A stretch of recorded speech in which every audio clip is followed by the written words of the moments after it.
नमस्ते फ्रेंड्स, मैं डॉक्टर विशेष दीक्षित हूँ, पीडियाट्रिक सर्जन हूँ, पुणे में प्रैक्टिस करता हूँ। और आज मेरे साथ हैं डॉक्टर श्रुति अरबत्तीपटकी।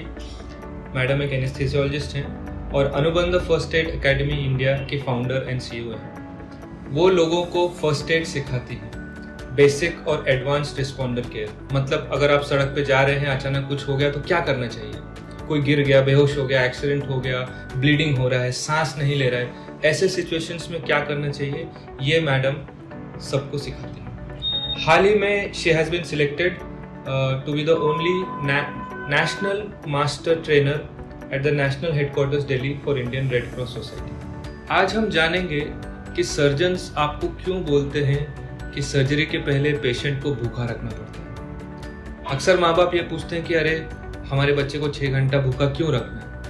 तो नॉर्मली हर सर्जरी के पहले हम ऐसा बोलते हैं कि 6 घंटा पहले से ऊपर का सब खाना, दूध वगैरह बंद करना पड़ता है। अगर बच्चा माँ का दूध पीता है तो 4 घंटे पहले हमें वो रोकना होता है और सिर्फ पानी दे सकते हैं, वो भी 2 घंटे पहले तक, अगर आपका बच्चा 6 महीने से बड़ा हो तो इसके पीछे क्या राज है, क्यों हमें बच्चों को भूखा रखना पड़ता है सर्जरी के पहले, इसके बारे में बात करेंगी डॉक्टर श्रुति।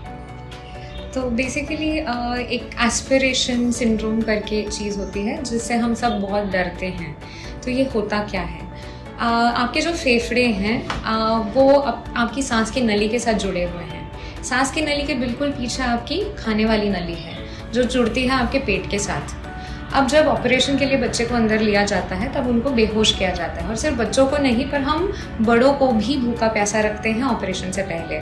पता है बहुत क्रूएल चीज़ है और हम पे बहुत गाली पड़ती है उसके लिए, बट ये समझने की बहुत ज़रूरत है कि एक बार बेहोश करने के बाद ऑपरेशन थिएटर के अंदर अगर इस इंसान को उल्टी होती है तो ये जो भी पेट से निकली हुई चीज़ है ये उसको जाने के लिए एक ही जगह मिलती है, सांस की नली और उसके द्वारा आपके फेफड़ों में। अब फेफड़ों में हवा के अलावा और कोई भी चीज़ अगर पहुंचती है तो आपके फेफड़े बहुत जल्दी तुरंत डैमेज हो जाते हैं। और जब फेफड़े डैमेज हो जाते हैं तब वो सिर्फ खुद डैमेज नहीं होते बल्कि पूरे शरीर को बंद करने की क्षमता रखते हैं। तो इस कारण वेंटिलेटर पे पेशेंट को हमें डालने की ज़रूरत पड़ सकती है और उनके जान को खतरा बढ़ सकता है। तो ये जानकारी रखनी बहुत ज़रूरी है कि अगर आप कुछ खिला पिला के ऑपरेशन के लिए भेजते हो बच्चों को या बड़ों को भी फॉर दैट मैटर, तो ये जानकारी रखनी बहुत ज़रूरी है कि मेरे बेहोशी के दवाइयों की वजह से नहीं, इनके ऑपरेशन की वजह से नहीं, जिस किसी कंडीशन की वजह से ऑपरेशन करनी पड़ रही है उस वजह से भी नहीं, लेकिन ये कॉम्प्लिकेशन वेंटिलेटर पर जाने वाली ये जो कॉम्प्लिकेशन है ये सिर्फ कुछ खाकर या पीकर आने की वजह से भी हो सकती है। इसको ध्यान में रखना बहुत ज़रूरी है। तो प्लीज़ इसको हम एनेस्थीसिया में हम इसको एस्पिरेशन सिंड्रोम कहते हैं। तो इस सिंड्रोम में कॉम्प्लिकेशन रेट 90% से ज़्यादा होने की संभावना बहुत बढ़ जाती है।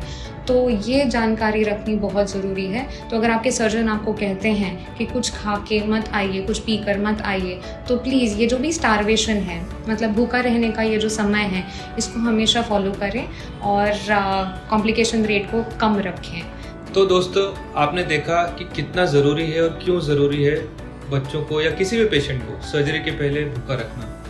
तो ये सुझाव जब आपके सर्जन आपको देते हैं, प्लीज़ उसको बहुत स्ट्रिक्टली फॉलो करिए। उसमें छुप छुपा के कुछ भी देने की कोशिश मत करिए, नुकसान पेशेंट का ही होता है। आशा करता हूँ कि अब आप समझ पाए कि इस भूखा रखने के पहले पीछे क्या राज है। धन्यवाद।